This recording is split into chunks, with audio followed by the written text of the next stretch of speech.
Bienvenue. Je ne sais pas si c'est le terme guérison qui vous a attiré ou le terme spirituel, peut-être les deux ensemble.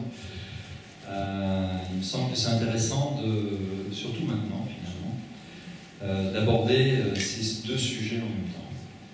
Alors je vais commencer par une histoire un petit peu intense, mais qui a été pour moi vraiment un déclencheur sur la compréhension, c'est quoi la santé et c'est quoi guérir. C'est un ami qui est décédé maintenant, justement d'une maladie, d'un cancer de la gorge. Donc c'était mon meilleur ami. Et donc j'ai suivi, j'étais très impacté par sa maladie qui a duré 4 ans. Et j'ai vraiment suivi ses aventures, à la fois physiques, mais bien sûr ses aventures en tant qu'être humain, qui au fil des années est passé d'un maître d'arts martiaux dans toute sa puissance, on va dire, à quelqu'un qui était squelettique, puisque avec un cancer de la gorge, au bout d'un moment, on n'arrive plus à s'alimenter. Et donc de suivre cette évolution, à la fois physique, à la fois le physique qui se dégrade, puisque il a fait chimio, radiothérapie, ça a marché, après c'est reparti, le cancer est reparti. Et la deuxième fois, il a refusé d'aller sur des choses, on va dire, conventionnelles. Il est parti sur des médecines alternatives qui ont marché un certain temps et puis après qui n'ont plus marché. Jusqu'à ce qu'il en meure. Et en même temps, à fur et à mesure que je suivais son évolution, on ne parlait pas très souvent, mais nos discussions étaient toujours très intenses. Au moment où il est parti, les 2 dernières semaines, où il ne se nourrissait plus, il était effectivement squelettique, il avait une lumière dans les yeux que les gens qui l'ont approché à ce moment-là ne peuvent pas oublier. Il était devenu comme transparent, lumineux. Et il était suivi par un certain nombre de thérapeutes, dont certains justement non conventionnels, donc des gens qui avaient certaines sensibilités sur au-delà de l'aspect physique. Et il le suivait à distance, c'est possible. Et au moment où il a eu une crise 2 semaines avant de partir,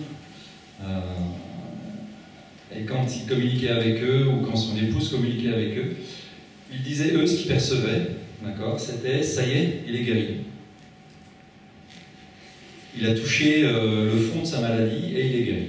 Et 2 semaines après, il part. D'accord. Donc on peut se demander, mais qu'est-ce qu'ils ont, alors que c'était des gens vraiment qui, voilà, de toute confiance dans ce domaine-là, d'accord, mais qu'est-ce qui leur a fait dire qu'il était guéri? Et effectivement, quand il est parti, pour l'avoir rencontré, pour avoir même été là au moment de son passage, je peux dire, il était guéri. Et donc ce paradoxe-là, de dire, il part, son corps physique part, d'accord, et pourtant il est guéri.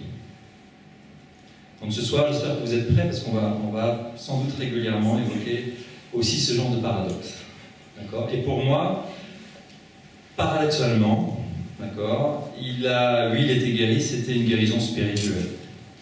Okay. Et il a fait ce pourquoi il était venu. Ça va? Donc voilà, donc ça pour moi, ça a été une expérience assez forte qui m'a vraiment questionné, mais c'est quoi en fait, être en bonne santé? C'est quoi se guérir en fait? Alors je ne vais pas faire bien sûr la pub de la mort physique, d'accord? On n'est pas là pour ça. Mais en même temps, voilà, pour moi c'était vraiment quelque chose d'assez fort. Donc je vais évoquer ce soir le thème finalement principal, je vais le dévoiler tout de suite, c'est être en bonne santé, c'est, pour ma part, c'est être entier. C'est être aligné, on pourrait dire. C'est avoir dans les différentes couches de son être, qu'on va pouvoir explorer un petit peu ce soir, c'est avoir ce sentiment qu'il y a cohérence, en fait, entre le plan physique, le plan émotionnel, le mental, c'est important le mental, on a besoin de comprendre des choses, et le spirituel. Et le lien entre ces 4 plans, pour ma part, c'est la dimension énergétique. Donc l'énergie, on pourrait dire, c'est une force de vie qui traverse, qui descend et qui va, on va dire, de la conscience à la matière. Et cette énergie, et maintenant que je pratique des soins énergétiques, je peux le voir, je perçois essentiellement d'ailleurs l'état de la personne à travers son champ énergétique. Et en fait, le champ énergétique de la personne va refléter cet alignement. Alors je vais vous donner tout de suite quelques cas concrets d'exemples en fait, de liens entre le physique et le spirituel et comment ça se manifeste sur des gens qui sont venus me voir ou avec qui j'ai parlé, qui m'ont parlé de leurs difficultés et pour lesquels j'ai pu percevoir ce qui pouvait se passer au-delà du visible. Okay. Donc par exemple, très récemment, une dame qui me parle du fait qu'elle a de plus en plus d'intolérance alimentaire, en fait. C'est-à-dire qu'elle, d'un seul coup, elle va constater que les aubergines, ça passe plus. D'accord ? Donc elle arrête les aubergines, et puis après, je sais pas, 3 semaines, 1 mois après, c'est je sais pas, les poivrons qui passent plus, et puis après, avant ça avait été le gluten, et plus elle s'adapte, plus elle cherche à s'adapter, bien sûr, elle adapte son régime, et plus elle découvre enfin, il y a des intolérances alimentaires qui se déclarent au fur et à mesure. Vous voyez, c'est comme si elle essayait de s'adapter, et ça la suit.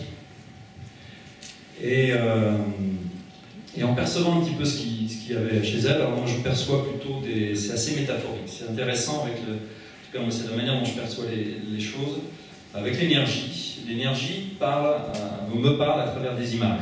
Donc je capte des sortes de métaphores, comme des symboles, d'accord, de ce qui se passe à l'intérieur de la personne, et après en discutant avec la personne, on décode un petit peu ces symboles. Elle, ce qui se passait pour elle, donc dans cet exemple-là, c'est que je percevais à l'intérieur d'elle, on va dire un espace sacré, d'accord, on pourrait dire c'est sa dimension sacrée à l'intérieur d'elle, qu'elle laissait, ou qu'elle a laissé en fait pendant des années profaner. D'accord ? Donc le mot qui me venait en percevant ce qui se passait à l'intérieur d'elle, c'est, je lui ai dit, tu te laisses profaner. C'est-à-dire qu'elle laissait les gens décider pour elle. Elle laissait, par exemple, son mari prendre beaucoup de place. D'accord ? Elle lui laissait beaucoup de place. Elle ne s'exprimait pas assez, ne s'affirmait pas assez. Vous voyez ? Et donc on va dire sa parole propre, ce qu'elle avait d'unique. Okay, on pourrait dire sa parole sacrée dans le sens où, ben voilà, il n'y a que elle qui peut dire ça. Et en plus, elle avait une très grande capacité de perception, elle était très fine dans sa vision des choses, mais elle ne le disait pas. Elle n'osait pas l'exprimer. Et bien en fait, ce qui se passait, c'est que son corps réagissait. Et c'est comme si son corps disait, bon bah écoute, je vais te montrer ce que c'est que de refuser, d'accord, quelque chose que tu absorbes et qui rentre dans ton système. D'accord ? Donc en fait, son corps lui montrait, à travers ses intolérances alimentaires qui grandissaient, d'accord, lui montrait, il disait écoute, bouge pas. Alors bien sûr, au fond d'elle, elle a une grosse colère, hein, sur la partie émotionnelle, elle a une grosse colère, en fait, rentrée, puisqu'elle n'exprimait jamais le fait que, ben voilà, les gens, voilà, c'était trop. Okay ? Donc elle se laissait vraiment profaner, c'est vraiment le terme qui émergeait. Et quand je lui ai dit ça, c'est pas que l'image, hein, après quand je lui ai dit, elle sentait ça. Elle a dit oui, c'est vrai. Je me laisse profaner. Et donc, bah, son corps réagit, c'est comme s'il dit, bon écoute, maintenant ça suffit. Je vais te montrer ce que c'est de dire non. Et le corps fait ça à sa manière, il dit non sur la partie alimentaire. Voilà, donc ça c'est un exemple qui montre, à mon sens, le lien qu'il peut y avoir entre sa relation à elle, au spirituel, mais pas de manière abstraite, hein, c'est comment elle vit sa propre vie, sa propre énergie, sa propre unicité, d'accord, dans la vie. Est-ce qu'elle va oser maintenant apporter la chose unique qu'il y a qu'elle qui peut apporter, d'accord, le sacré, c'est ça aussi, c'est qu'est-ce que j'apporte. Et voilà, donc ça c'est un exemple tout frais. Un autre exemple, un monsieur qui fait du massage et qui dit j'ai de plus en plus mal à la tête, j'ai mes genoux qui commencent vraiment à me faire mal et là je me sens sous un stress très fort et je gonfle. C'est-à-dire je viens de prendre 4 kilos en un mois et ça me fait ça, à certains moments je pars dans un stress et je grossis. Et vraiment, il dit, alors pourtant lui, il suit des régimes, Ayurveda et d'autres trucs, et il dit je n'ai rien changé au niveau de mes habitudes alimentaires et je grossis. Et en fait, ce qui se passait dans son système, on va dire, dans sa logique intérieure, c'était que il avait plein de projets. Et aussi, il y avait un schéma dans sa vie, c'est qu'il y avait plein de projets, plein d'idées, des super idées, mais à chaque fois qu'il lançait quelque chose, ça s'effondrait, d'accord, ça ne marchait pas. Et là, il était dans une situation où il avait lancé plein de trucs, ça ne marchait pas, et ça commençait à devenir problématique pour lui dans sa vie professionnelle, ses projets ne marchaient pas. Et en fait, ce qui se passait, c'est qu'il avait à l'intérieur de lui un gros schéma de culpabilité, bon, classique, ok, où il se sentait obligé d'en faire toujours plus, toujours trop, et il était dans une course permanente. Il courait toujours, il ne s'arrêtait jamais.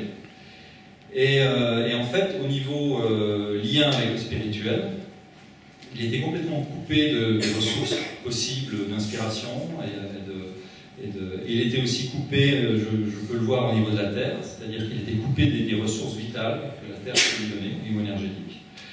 Et son système était fermé, c'est comme si il était enfermé dans un œuf, et en même temps il avait énormément d'énergie, et cette énergie, il fallait bien qu'elle aille quelque part, et il gonflait.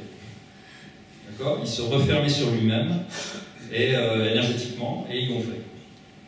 L'énergie devait, et à un moment donné, il était tellement coupé qu'il commençait à avoir mal à la tête, il était tellement coupé au niveau de la terre que les genoux commençaient vraiment à lui faire mal. D'accord ? Donc c'était un autre exemple de la manière de vivre, lui de vivre ses projets, son énergie de vie, commence à retomber sur le corps, ou la manière de vivre, le sens qu'il donne à sa vie commence à retomber sur le corps. Ça va ? C'est clair ? Je vais sur des terrains un petit peu peut-être étranges. Un autre exemple, j'avais un autre exemple. Oui, j'avais une jeune femme qui, elle avait, alors je ne sais plus, je ne suis pas médecin, elle avait depuis des années porté énormément de parasites à l'intérieur d'elle. En tout cas, c'est ce dont je me rappelle. En général, après un soin, j'oublie tout. Donc là, j'ai réactivé un petit peu quelques mémoires. Mais voilà, elle était occupée, elle avait été parasitée en fait par un tas de micro-organismes dans son corps, et ça l'épuisait, et ça l'épuisait. Et en fait, pour faire bref, c'était quelqu'un qui avait vraiment besoin dans sa vie d'être relié à la Terre, de faire des choses avec la Terre. Et elle utilisait le spirituel en fait pour, quelque part pour fuir une forme de réalité. Et pour fuir aussi une souffrance qu'elle avait à l'intérieur d'elle. Donc elle fuyait toujours vers le haut, vous voyez, c'est comme si elle essayait de sortir d'elle-même par le haut. Et en fait, tous ces parasites, c'était alors qu'en fait, elle était très liée à la Terre, et ça lui aurait fait énormément de bien d'être avec la Terre, de danser sur la Terre, voilà, vraiment d'être en contact avec l'élément de la Terre. Et elle se coupait de ça, et en fait, c'est comme si la Terre lui disait, écoute, tu fais partie de moi. D'accord ? Et la vie en toi, tous ces micro-organismes, ça t'oblige à accepter ta dimension terrestre. Vous voyez l'image de la Terre, les micro-organismes, tous les animaux sur la Terre, c'est très métaphorique. Je suis toujours très étonné du symbolisme en fait. C'est très symbolique en fait, le lien entre... Et donc elle refusait une dimension d'elle-même, et cette dimension se rappelait à elle, se rappeler à sa conscience par ce système de parasitage, en lui disant attends, tu es une forme de vie toi aussi, d'ailleurs regarde, tu abrites un tas de vie à l'intérieur de toi. Et vous voyez, donc ça ce sont quelques exemples, ou un autre exemple, un monsieur il devenait de plus en plus sourd, et ce que je voyais énergétiquement, c'est qu'il était complètement coupé. Alors pourtant c'était un médecin, un ancien médecin, et puis il était très ouvert, il avait fait de la médecine chinoise, etc. Mais à l'intérieur de lui, son mental, en fait, restait très hyper rationnel, très rigide, en fait. Il restait très rigide au niveau mental, je le voyais au niveau énergétique, c'est comme s'il était fermé ici et fermé là. Et c'est comme si sa surdité lui disait, écoute, on va te... Alors, je mets mes mots, donc ce sont que des images. On va te couper un peu le son, d'accord ? Le son mental, et ça va t'obliger à écouter autrement. Ça va t'obliger à ouvrir ton mental autrement et à vivre les choses tout à fait autrement. Et, alors je vous dis ça paraît un peu comme ça des histoires, mais quand je lui ai dit ça, quand je lui ai dit, bah écoute, en haussant un peu le ton. Hein, enfin, il y avait des appareils, mais quand je lui ai dit, voilà, là maintenant, ce qui pour toi, c'est il faut que tu ouvres ton cœur, il faut que tu écoutes avec autre chose que ta tête. Et quand je lui dis ça, les gens ils sentent, hein, c'est-à-dire qu'on voit à l'intérieur d'eux, il y a une compréhension, et il y a un alignement qui se fait. Vous voyez, d'un seul coup, ils réalisent, aidés malheureusement par la souffrance occasionnée par ça, donc ça l'a rendu très sensible, ils réalisent en fait la nécessité de s'aligner entre une sorte de demande, on va dire, aux étages supérieurs, donc, et puis lui, sa manière donc, de regarder le monde, c'est comme si la vie lui disait, bon ben maintenant, à l'âge où tu as, il est temps de regarder le monde autrement, ou d'écouter le monde autrement, et voilà, je vais t'aider, on va couper le son. Et pour lui, quand je lui ai dit ça, ça a vraiment résonné. Et ça, voilà, donc ce sont des exemples, hein, pour essayer de vous donner des exemples concrets, comment finalement la vie nous demande de nous aligner avec quelque chose d'un peu mystérieux, okay, mais on a tout à fait les moyens de comprendre. Alors moi, je vais utiliser mes mots pour parler un petit peu de cette dimension-là, à certains moments, mais attention, ce ne sont que des mots. D'accord ? Donc mon propos ici n'est pas du tout d'enfermer des notions qui sont finalement très personnelles, voilà, dans des choses figées, ou dire la vie c'est comme ça. Hein, donc c'est pas du tout mon propos. Mon propos c'est d'échanger sur mon expérience, et puis après on pourra discuter, vous pourrez poser des questions un petit peu sur ce que j'aurais pu essayer de partager avec vous.